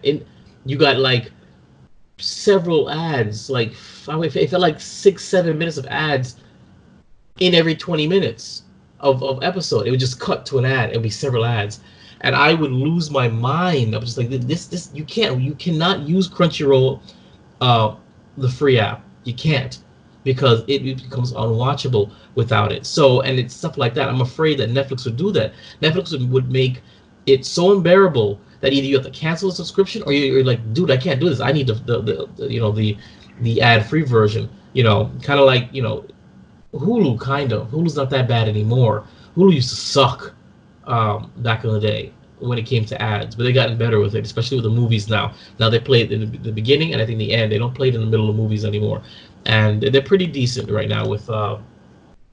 So that's my fear, is that they're gonna do some kind of Crunchyroll type crap where it literally makes you, if you really want this content, it makes you get the ad free. So hopefully they don't, but at the same time, I understand from a business perspective that they're dying. I understand that they're dying, and they have to make changes, or else they're gonna go the way of Blockbuster. They're gonna go the way of Movie Stop, and and I don't want to see it go away. Netflix is became a meme. Netflix and chill. That's it. So. I'm just saying. Hopefully they figure it out and they don't screw us in the process of figuring it out. Well, let's see. I think that's the last word I want to say on that. We're gonna move on to Disney becomes first studio ever to make more than $10 billion in a single year. Now I got this article from. I'm not gonna read it because it's not necessarily just a headline is what I needed to use, but I got this article from yahoo.com/entertainment, and basically Disney's become the first studio in history to make over $10 billion in a single year at the worldwide box office. As of this weekend, The House of Mouse struggled. It's made a staggering $11.94 billion, just over 9 million. Is that 9 million EU? I think. Thanks to their blockbuster movies alone. Movies such as Avengers Endgame, which made over $1 billion. Actually made $2 billion in all. Captain Marvel made $1.3 billion allegedly. Toy Story 4 made $1.7 billion. Aladdin, I don't know how, made $1.5 billion. The Lion King, also I don't know how, made $1.6 billion. They all contributed to making this stuff. Now this is a huge accomplishment for Disney, but isn't it also a telltale sign that Disney is monopolizing the entertainment world, and that this is probably like soon they're just gonna be making all the money? They're gonna be like how I didn't realize it until I just thought about it. But down here in Florida, we have a light company called FPL. There is no other alternative. FPL is all we've got. So FPL sets the price. It can be as high as low as they want. They have a monopoly of the power down here in Florida. So, and that's actually quite shocking and scary, to be honest. And I only realized this because I went to Walmart with my mother about 4 weeks ago, and I signed a petition saying we need more choices other than FPL. And I was like, holy crap, wait a minute. You're right. FPL is a monopoly. How the hell did this happen? I thought we were not supposed to have monopolies. Tesla. So, huh? Tesla. Who? Tesla Power, Tesla Tiles. Nikola Tesla? Oh, man. He died. Elon Musk, bro. Elon Musk is perverting the name of Tesla. The guy who died broke and penniless, and the CIA and the FBI stole all his stuff. Hey, the past is the past, bro. You should be happy for your African brother being successful. Who the hell's African? Elon Musk is African, bro. Holy crap! Really? This is the second time I've told you this. Certain things like that I don't find quite important, I tend to overlook, and I want to apologize. Like flat Earth, yeah. Oh, ooh, low blows. That's them's fighting words. Okay, you better watch it now. So, what do you think? $10 billion a year. They're on the road to monopoly. What do you think? Good on them. Good on them, man. Like, look, if this means I'm getting quality like the Mandalorian, go ahead. I probably won't be alive long enough in the future to see whatever happens. I disagree. The way things are speeding up. Carry on. Right now, all I can say is that whatever it is they're doing is making me happy. You can say ignorance is bliss, right? Yeah. But also, Disney is not that much a larger part of my life. You know, that you're aware functionally. Of. That you're aware of. Okay, like give me an example. Other than what we do here, and Star Wars things, where I like fishing, I like exercising. I mean, I like making stuff out of wood. I don't see Disney in the gym. I don't see Disney fishing.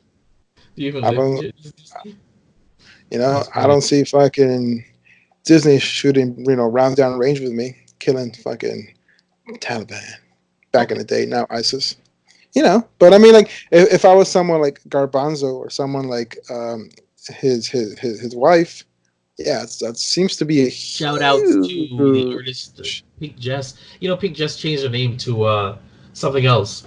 It's not Pink Jess anymore. It's something else. I'm sorry, I have to look that up because you should sue her. I sue her for what? Hold on. Oh look, Ian McDermott. Aww. I don't know. Did he die? No, he didn't die. He was like signing autographs for somebody. What's her name? It's not Pink Jess anymore. Pink. See, it's like Miss Disney something. Pink Taco? No.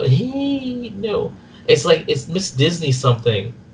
Oh, okay. Well, there you go. That's the perfect example. Like, yeah. So someone like Garbanzo, someone like Pink Jess, someone like Eric and his wife Patty. I mean, who frequent Disney more than I visit my mother. There it is. It's Mrs. Disney Wifey. That is her name now on social media. Mrs. Disney Wifey. That's the artist formerly known as Pink Jess. I think, in my opinion, out of all of our circle, you and I are the least Disney involved. If you look at Garbanzo, if you look at Eric, if you look at the artist formerly known as Juancho and his spouse, they're all constantly in fucking Disney. Like, sometimes I'm like, damn, where the fuck do you get this money from? Like, it's not fucking cheap to go to Disney, dog. And I know what you motherfuckers do for a living. Unless you guys are fucking selling drugs behind my back, where the fuck do you get all this money from to go to Disney? So it's obviously a huge part of their lives. Agreed. You're right. Like, so like Disney is a huge part of my life when it comes to movie releases, when it comes to certain video games, when it comes to the podcast, and when it comes to Celebration. But other than that, I haven't been to Disney World. Actually, I went to Universal Studios. I haven't been to Disney since the artist formerly known as Juancho's engagement. That's the last time I went to Disney. And that was what? We're all wearing 2-3 years ago? Yeah, it was like 3 years ago. Yeah. I mean, I do want to go to Galaxy's Edge. Oh, absolutely. That's why I do say what Disney's doing right now is making me happy. But yeah, I can't say that it's very significant. That's interesting. All right. Well, we're gonna keep it moving. It posted. I think it posted. They posted twice. Of course, it posted twice. Sorry, guys. I'm actually doing several different things at the same time, and this thing is absolutely horrendous. All right, let me go backwards and then fix this. Oh, this doesn't appear twice. Oh my god, this machine, this freaking server. This is what I get for switching servers. All right, so We're gonna move on to Boeing helps Disney put X-wing fighters into the air. Now, this is actually just it's actually kind of cute to celebrate. I think it's the Rise of Skywalker. Boeing helps Disney put X-wing fighters into the air for a dedication of Star Wars thrill ride in Florida. So Boeing heavy-duty drones dressed them up as X-wing fighters and flew them in for a cameo at last week's dedication for new Rise of the Resistance thrill ride in Star Wars theme park. I was hoping Garbanzo would be on here to report on Rise of the Resistance, and maybe he could have reported on this, seeing X-wings flying in the sky because they were dressed up, drones were flying them. That sounds like it would have been amazing. But he's not here, so I'm not going to continue talking about that unless you have something to say, Garbanzo. Or Flex. No, I mean, I saw a video of it. It looks cool. Yeah, I think it would be amazing to see. That just sounds cool. Garbanzo, you will report on this not next week, but in a couple of weeks when we come back from the break. So, our final article before of the day, and our third to final discussion: Marvel TV to shut down current series folded into Marvel Studios. This article comes from yahoo.com/entertainment. Marvel Television, as we know it, in the past decade will be no more. With its slate dwindling over the past year and the head Jeff Loeb set to depart, the television-focused Marvel division will be phased out. Marvel TV projects that are currently in production will continue, but any further development will be scrapped. As a result, a significant portion of the unit's staff are being laid off, sources say. The executives impacted are said to include Court Lane, Marsha Griffin, Mark, whatever, these people. So Marvel TV's current programming and production, Kareem something, and member of his own team, will join the Marvel Studios group to oversee the remaining Marvel TV shows that are already on the books. This includes the announcement of 4 animated series and the live-action Hellstrom from Hulu, and the last season of Agents of S.H.I.E.L.D., which will still be made. Other Marvel TV staffers have been reassigned or resourced. The decision has been made to complete Marvel TV projects that are currently in production, but not to continue any further, noted the TV division. So now Marvel TV is over, and now it's going to be I guess Marvel Entertainment, which I assume is their attempt at making the TV shows link more closely with the movies than the TV shows were, and make it and fully realize the connected universe, which is good in a way. So what do you think? I've only seen the first season of Agents of S.H.I.E.L.D., so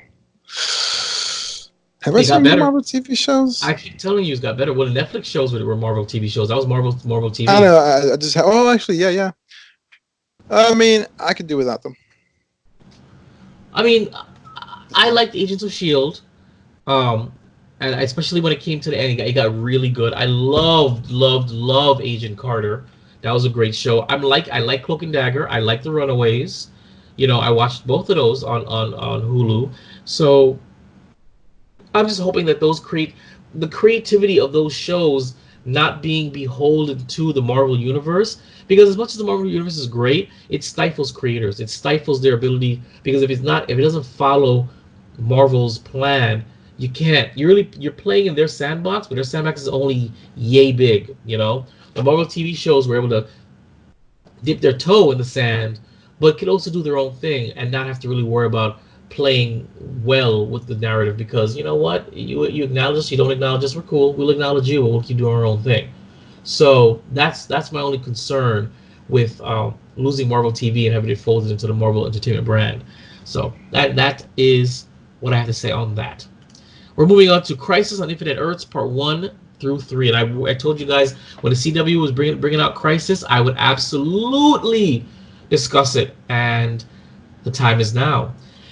I watched the first 3 episodes. You don't watch any of the CW shows, right? No, just Smallville. It's so good. Well, speaking of Smallville, he actually did a cameo in Crisis on Infinite Earths. As Superman? Yes. No.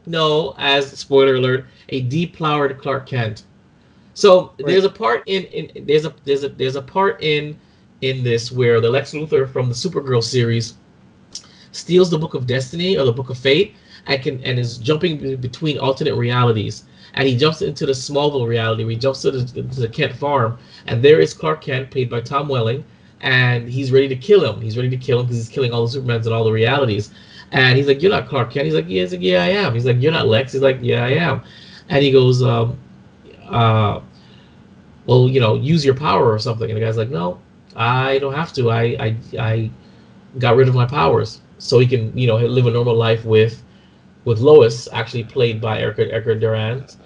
And in the Smallville continuity, Clark Kent actually depowers himself like he did in Superman 2. Which one was Superman 3? Which movie was it that I think it was 2.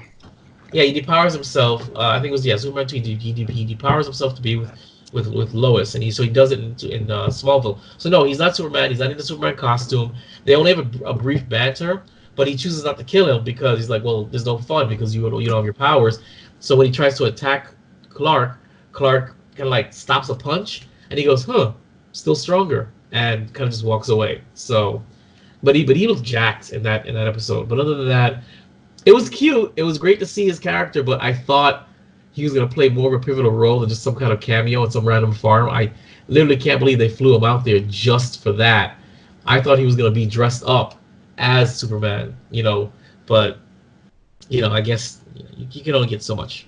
So, but yeah, so Crisis on Infinite Earths, part 1 through 3, I have to admit, it's lackluster.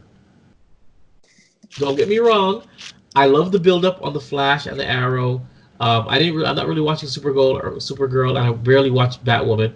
But the build-up to it is kind of cool, even though they said crisis too many times in these stupid episodes. All they hear is crisis. The crisis is coming. The crisis is coming. Fine, whatever. I don't know who in the writing room said it's okay to use the word crisis 5 times per episode, but whatever.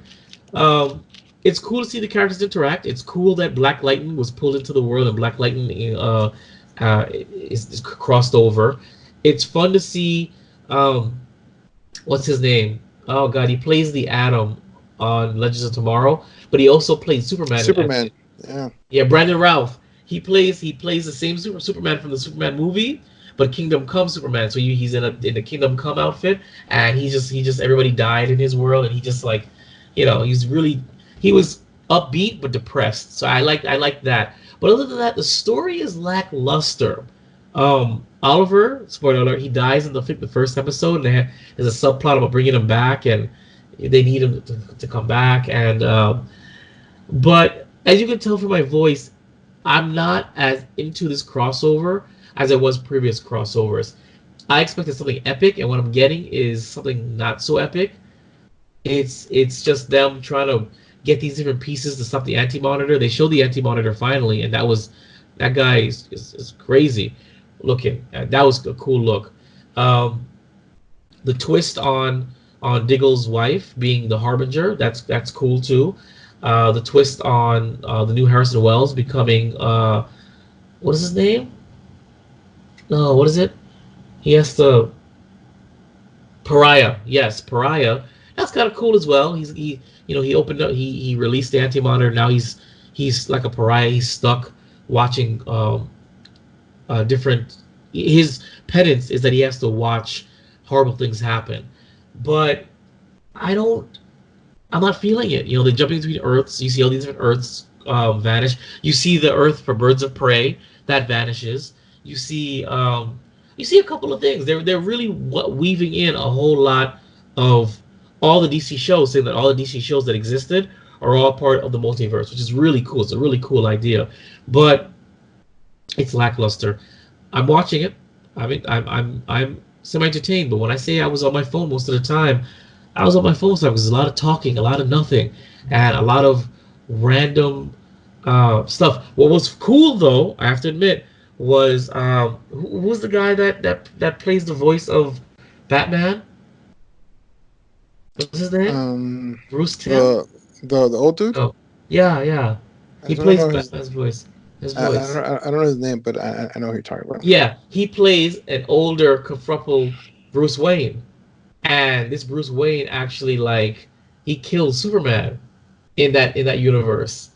And it was, he actually had his glasses with blood on it. And when Kate Kane came up, it was like, holy crap, you've lost your mind. She actually accidentally kills him, by the way. But he was like, an old No Hope kind of like, it was like the Batman from Batman Beyond if he never met Terry McGinnis. That's pretty much it. It was Huh. really, yeah, it was really interesting. He was just miserable, and he was so broken down. He had to be in like an exosuit. That was kind of cool. And his voice, that was legit. That was cool. But that was about it. Just a few fan servicey moments is what really got me. But other than that, I'm not feeling it. So I'm gonna throw it to you guys. If you guys are enjoying Crisis on Infinite Earth, please tell me why and get me back into it. Part 4 happens after the break. It'll be Arrow's series finale. I will watch that. But meh. For all the build up of Crisis, it's meh. The Earth did get destroyed though. All the Earth disappeared. So, you know, that's something. But all right, moving on to Star Wars: The Rise of Skywalker predictions, our final topic. Now, we're only going to give you one prediction each, because if you want to know what our predictions really are, you have to go to the countdown to The Rise of Skywalker, the 6-part series, the mini show that we put up there. Episode 6 actually does have our full predictions. Myself, Darflex, and Jotaro. But your number one prediction from The Rise of Skywalker, Darflex. Palpatine returns. Well, we know that. That's not a prediction. We know that. That? Well, Oh, okay. you gotta be like more specific. I mean, in what manner does he return? Then how about that? Okay, no. I got one. C-3PO's memory gets wiped. Okay, all right. My one prediction is that they're gonna retcon Rey's origins, and Rey is gonna be a Palpatine, whether she is a descendant of him or a clone or a virgin. Palpatine is her parental origin, and that's going to be revealed, and that's why she's going to see her future as a Darksider. And that, ladies and gentlemen, are our one main prediction each for The Rise of Skywalker. Tune in, not tomorrow, maybe Friday, but, well, yes, tune in tomorrow. Tune in tomorrow, because we will actually be uploading an episode just on The Rise of Skywalker for the podcast.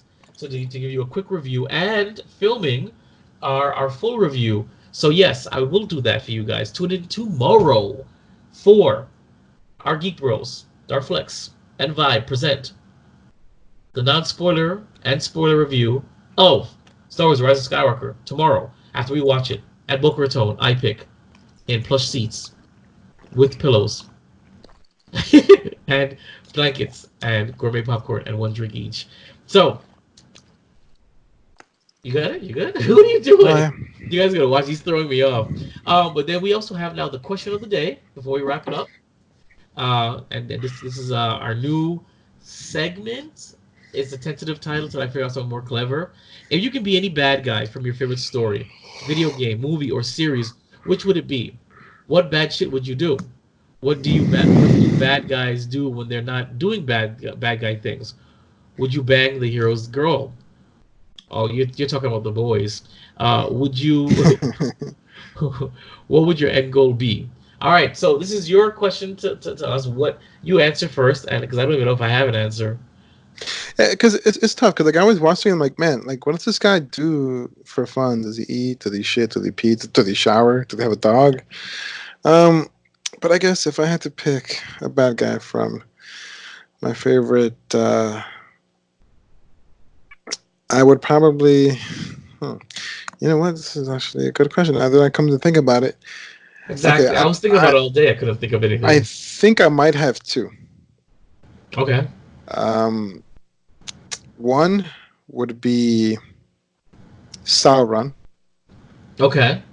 but before his first fall. Okay. And what do I think he does? Like, if I was him, what kind of bad shit would I do? I would try to, honestly, like, I wouldn't even worry about, like, conquering the Earth or Middle Earth because there's just so much there and everything seems sweet. I would try to just, because, you know, he can change into elves and he becomes the fairest of them all and is a gift giver.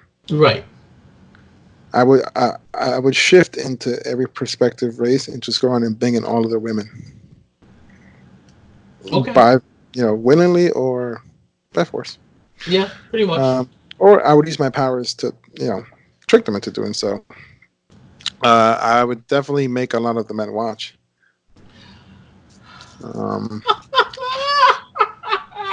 Anybody who said that, I would definitely slay. Like if somebody comes up to me, like he bumps me, he's like, "Watch where you're going."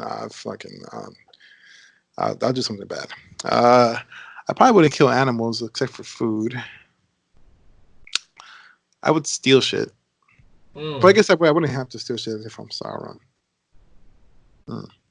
Yeah. Yeah, I wouldn't have to steal shit if I'm Sauron. All right. Let's see.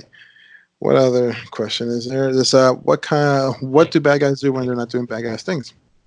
I think this one's pretty simple. It's kind of the bad shit I would do when I'm not really. All I'm doing is, okay, I guess I would eat.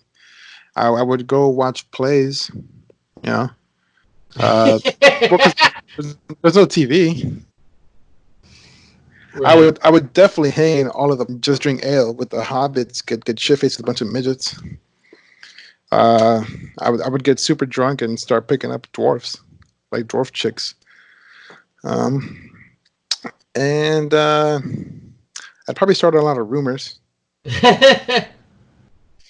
Let's see. Would I bang the hero's girl? Depends which era, I guess. Let's say Galadriel would be the appropriate one at the time.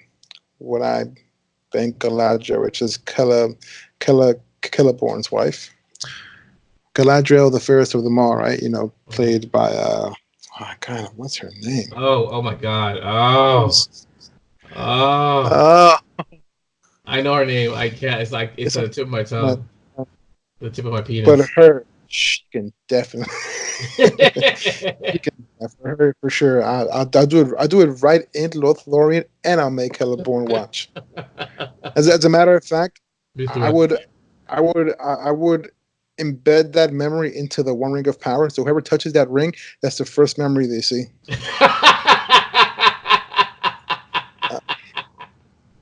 Kate Blanchett. Kate Blanchett. Oh God. Oh, that is so funny.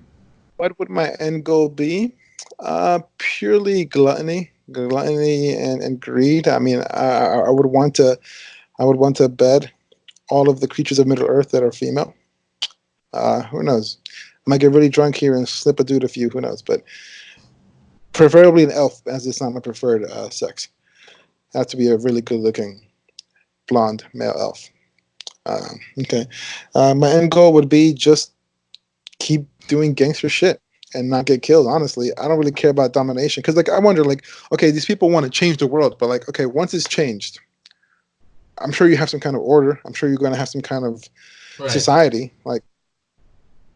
For example, Hitler, he did a lot of bad shit, but his end goal was allegedly to create a better world. Allegedly, right? Right. So I wonder things like for instance, Palpatine. What did he want to do with the? Well, I guess no. Palpatine's empire is pretty. That's exactly what the end goal should be.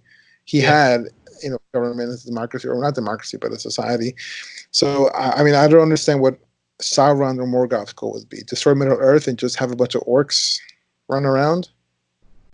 Land. He wants land. Yep. Land for what? Good point. Yeah.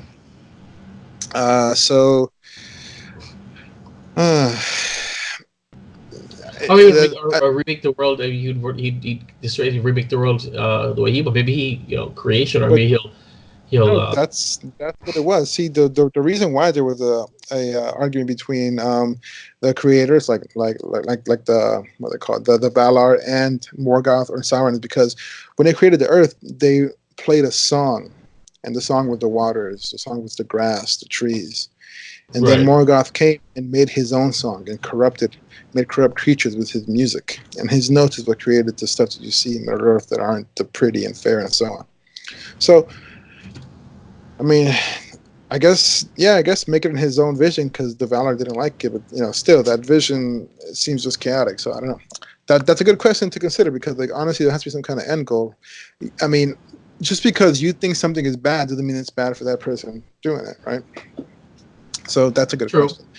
And then, if I could be any bad guy, my second one would be not necessarily a Sith, because I don't like the consequences that come with it, but like a gray Jedi or a fallen Jedi. Okay. For this pretty much the same exact reasons. I would use my Force to take women. I would eventually own my own planet, a small planet. Definitely, be part of the Senate or something, and just enjoy the fruits of the universe through coitus. Well, that is your God-given right. I wouldn't necessarily have slaves, but I would definitely pay Twi'leks to be around on call whenever I need it. I gotta lie, I would probably kill some Jedi. Just for the hell of it, yeah. So yeah, like they just seem like they're fun to kill, right? Well, yeah, I guess I can see that. I would definitely fight in wars. That's one thing I would like to do. But like maybe as a mercenary. What's with you in wars? It's fun. Let's see. And then what would I do when I'm not doing bad guy stuff? I would go to the movies. I would go to plays. I would go to all the bars. I would go to all the clubs. I would go to Senate meetings and try to corrupt the Senate with the Force. I'll like ruin like Jedi parties and drop into like council meetings and stuff like that and just mess with them. I would use the Force to make people do stupid shit. And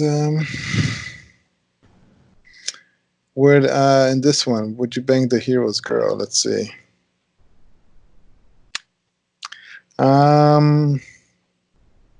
Absolutely, right? Why not? It's Star Wars.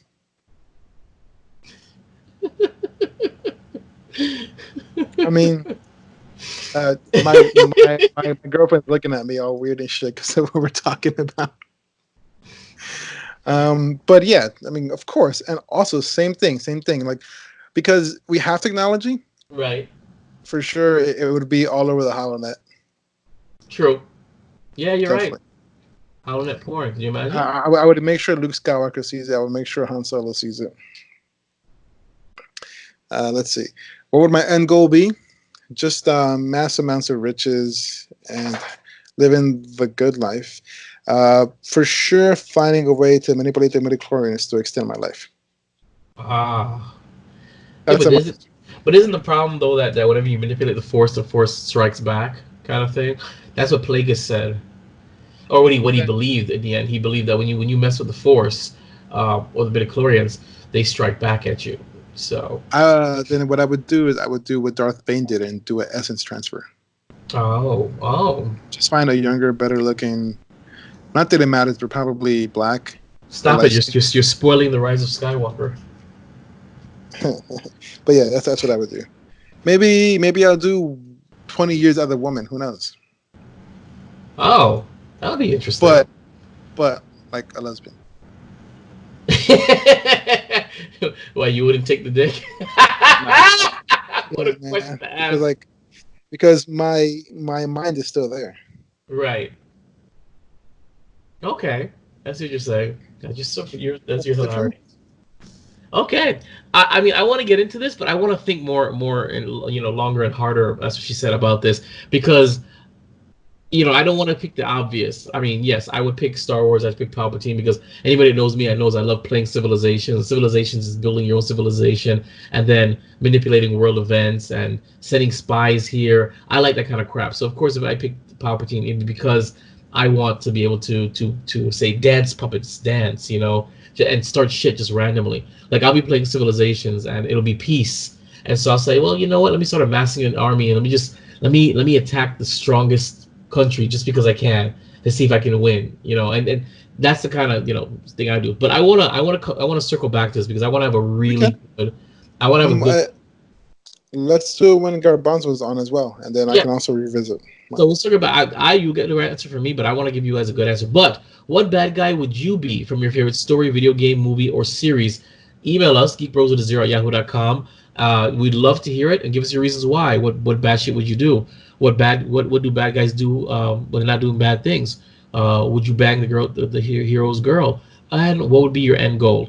Send us your responses. We'd be interested to hear it, and I will be interested to give you guys my response when we come back in several weeks. So, with that being said, that's it for Keepin the Geek Bros episode 90. You can check us out on Instagram, Twitter, or Facebook. It's Geek Bros with a 0, GEEKBR0S. Email us, geekbros@0.com. That's GEEKBR0S. WeMakeXPC.com, the first place to listen to us every Wednesday. And of course, several days later, if you want to watch the nonsense, it's youtube.com/Vibro Studios. Shameless promotions. Go for it, Flexi. You beautiful people can find me on Instagram and Twitter at Darth_Flex. Super easy to find. All right, and of course me, brand recognition, brand consistency. It's Vibe Rev Studios, VIBEREV STUDIOS. That's Instagram, that is Twitter, that is Facebook, that is YouTube. It's Pinterest, it's SoundCloud, it's Castos, it's Tumblr. So yeah, check it out. There's plenty of stuff there. It's more than just Geek Bros, and you might even see some familiar faces popping up in other things. So you should check it out. So thank you for tuning in to Keepin the Geek Bros podcast, and remember, geeking out still sounds this good. Keeping up with the Geek Bros.